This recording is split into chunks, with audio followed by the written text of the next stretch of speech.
दोस्तों, एक गांव में हरिया अपनी माँ के साथ रहता था। हरिया गांव में दूध बेचने का काम करता था। हरिया के पास 2 गायें थी, जिसका दूध निकालकर वह गांव में बेचता था।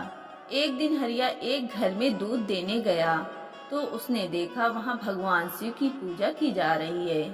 हरिया ने अपनी माँ को मंदिर जाते तो कई बार देखा था, लेकिन घर पूजा करते हुए कभी नहीं देखा। हरिया बोला, मालिक, यह आप घर में पूजा क्यों कर रहे हैं? मालिक बोला, हरिया, तुम्हारे घर में पूजा नहीं होती है क्या? क्या आज सावन का सोमवार है, इसलिए भगवान शिव की पूजा की जा रही है। इसके बाद हम सब मंदिर जाएंगे और पूरा दिन उपवास रखेंगे। हरिया बोला, माफ करना मालिक, लेकिन मैंने कभी पूजा होते हुए नहीं देखी है। मालिक बोला, हरिया, तुम्हें भी भगवान भोलेनाथ की पूजा करनी चाहिए। उन्हें जल और दूध चढ़ाना चाहिए। इससे भगवान भोलेनाथ प्रसन्न होते हैं और उनकी कृपा हमेशा हम पर बनी रहती है। हरिया बोला, मालिक, मैं आज ही अपनी माँ से इस बारे में बात करता हूँ। हरिया वहाँ से सीधा अपने घर आ जाता है। हरिया बोला, माँ, तुम घर में पूजा क्यों नहीं करती हो? माँ बोली, बेटा, मैं मंदिर में पूजा करने जाती हूँ। घर पर पूजा इसलिए नहीं करती क्योंकि एक बार घर में पूजा करते समय एक सांप निकल आया था और उसने तुम्हारे पिता को काट लिया था, जिसके कारण उनकी मृत्यु हो गई। हरिया बोला, लेकिन माँ, इस तरह तो हम पर कभी भगवान भोलेनाथ की कृपा नहीं होगी। इसका कुछ तो उपाय करना पड़ेगा। माँ ने कहा, बेटा, मैं तेरी जान खतरे में नहीं डाल सकती। अगले दिन हरिया गांव के बाहर एक साधु बाबा के पास जाकर उन्हें सारी बात बताता है। साधु बाबा ने कहा, बेटा, भगवान भोलेनाथ तुम्हारे परिवार से रुष्ट हो गए हैं। अब इसका एक ही उपाय है कि तुम्हारा विवाह पक्का किया जाए और विवाह के बाद तुम्हारी पत्नी तुम्हारे घर में शिव जी की पूजा करे।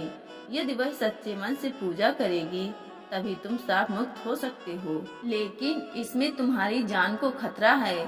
हरिया ने कहा, कैसा खतरा है बाबा? साधु ने कहा, बेटा, यदि तुम्हारी पत्नी द्वारा पूजा करने पर शिव जी प्रसन्न नहीं हुए तो हो सकता है वह सांप तुम्हें डस ले, लेकिन तुम ये बात विवाह से पहले लड़की को बता देना। यदि वह यह सब सुनकर विवाह के लिए तैयार हो तभी आगे बढ़ना। हरिया ने घर आकर माँ को सारी बात बता दी। माँ ने गांव में जाकर हरिया के रिश्ते की बात की, लेकिन किसी ने भी अपनी कन्या का विवाह करने से मना कर दिया। हार कर हरिया की माँ घर आ जाती है। अगले दिन हरिया दूध बेचने गांव की ओर जा रहा था, तभी उसे किसी के रोने की आवाज सुनाई दी। उसने पास में जाकर देखा तो एक बुढ़िया बैठी रो रही थी। हरिया ने कहा, माँ जी, आप क्यों रो रही हो? बुढ़िया ने कहा, बेटा, मेरी बेटी विवाह की योग है। अंधी होने के कारण कोई उससे विवाह नहीं करना चाहता। हरिया ने अपनी परेशानी बुढ़िया माई को बताई। तभी उसकी अंधी बेटी शांति ने सारी बातें सुन ली और विवाह के लिए हाँ कर दी। हरिया और शांति का विवाह हो जाता है।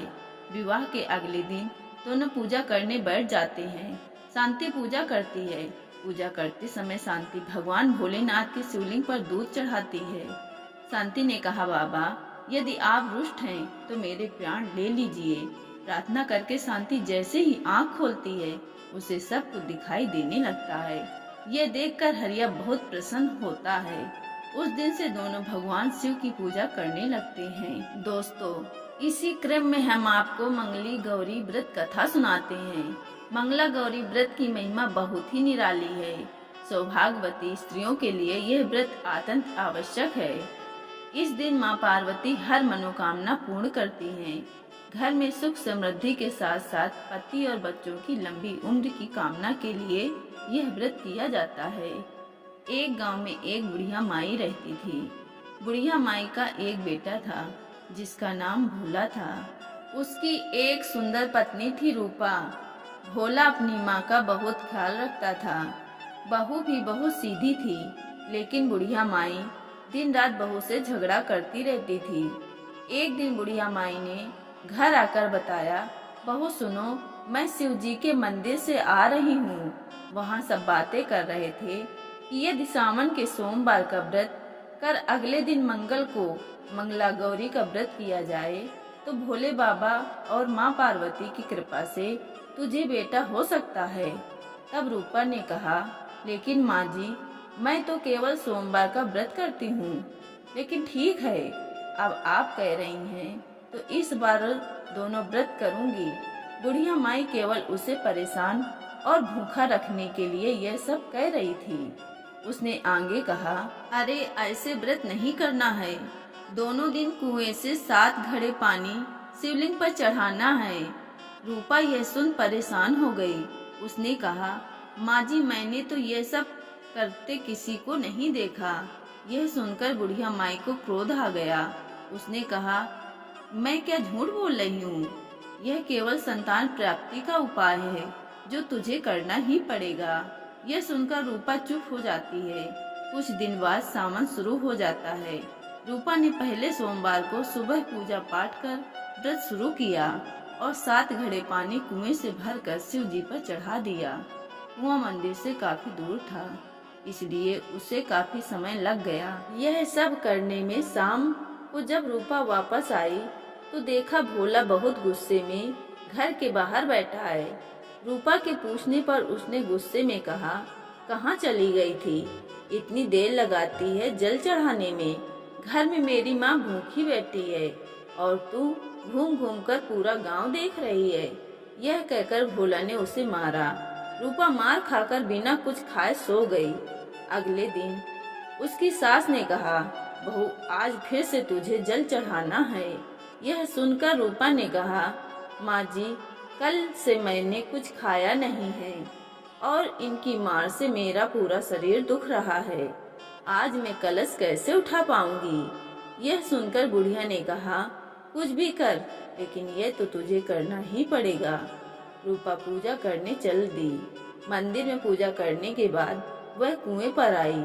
बड़ी मुश्किल से उसने पहला कलश भरा और चल दिया, लेकिन कुछ दूर चलने पर वह गिर के पड़ी और उसका मटका भी टूट गया।